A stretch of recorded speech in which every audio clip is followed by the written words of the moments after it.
Bapak, Ibu, Saudara-saudari, adik-adik kaum muda yang terkasih, Shalom. Apa kabar hari ini? Semoga Anda semua selalu diberikan rahmat, kesehatan, dan sukacita. Kembali pada hari ini kita akan mendengarkan dan merenungkan firman Tuhan. Mari kita siapkan hati kita. Tuhan sertamu dan sertamu juga. Inilah Injil Yesus Kristus menurut Santo Lukas. Dimuliakanlah Tuhan.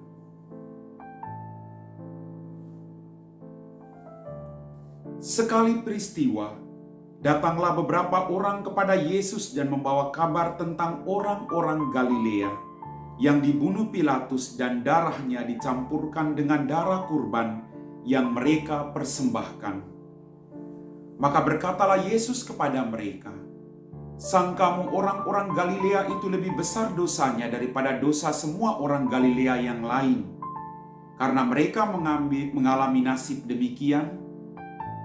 Tidak, kataku kepadamu.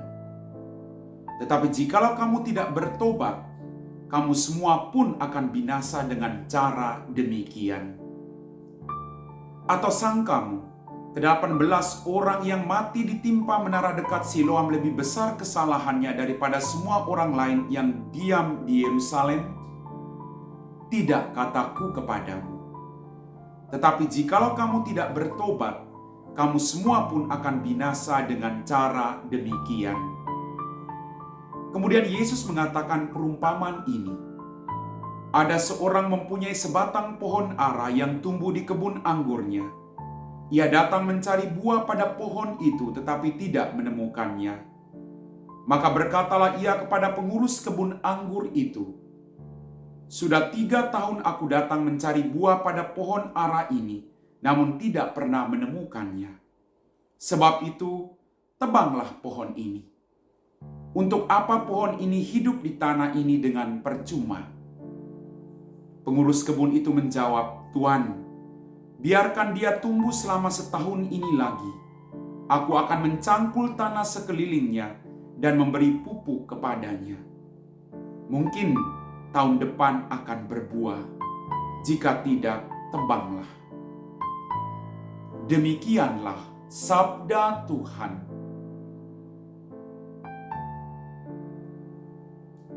Bapak, Ibu, Saudara-saudari, adik-adik kaum muda yang terkasih.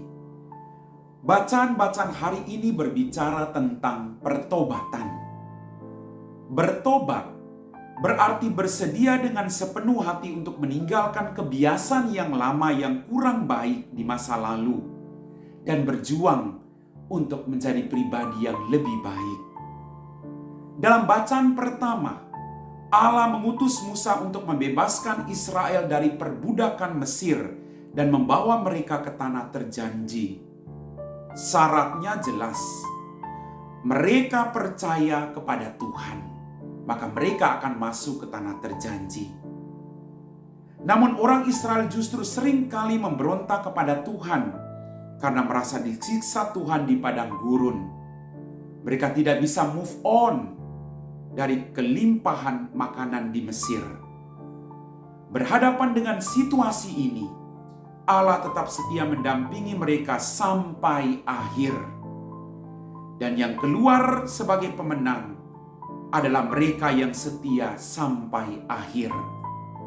Bapak, Ibu, Saudara-saudari, adik-adikku yang terkasih, dalam Injil, Yesus menegaskan Allah tetap memberi kesempatan untuk berbuah bagi kita semua. Bahkan Ia memberi perhatian yang lebih intens.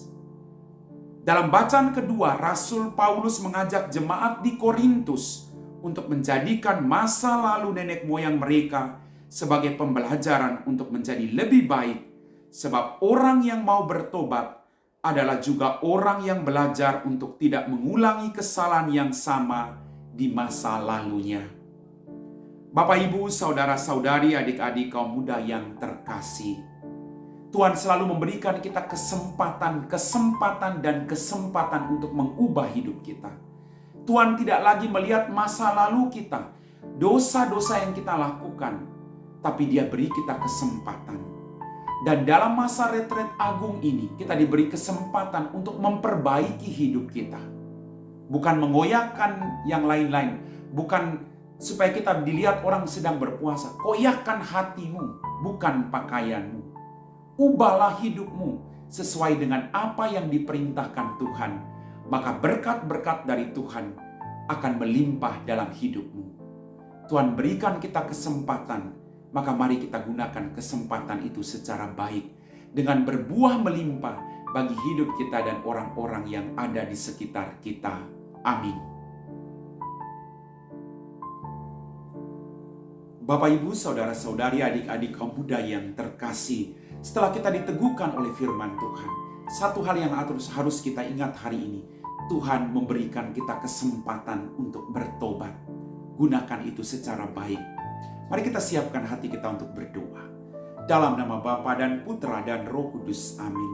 Ya Tuhan Allah Bapa kami dalam kerajaan surga, terima kasih atas rahmat kehidupan, berkat-berkat berlimpah yang masih Engkau berikan kepada kami. Ampuni setiap dosa dan kesalahan kami. Mampukan kami agar dalam kehidupan kami boleh berbuah melimpah dengan melakukan pertobatan dalam kehidupan kami. Kami puji Engkau Bapa, kini dan sepanjang segala masa. Amin. Tuhan sertamu dan sertamu juga. Semoga kita sekalian diberkati oleh Allah yang Maha Kuasa, Bapa dan Putra dan Roh Kudus. Amin.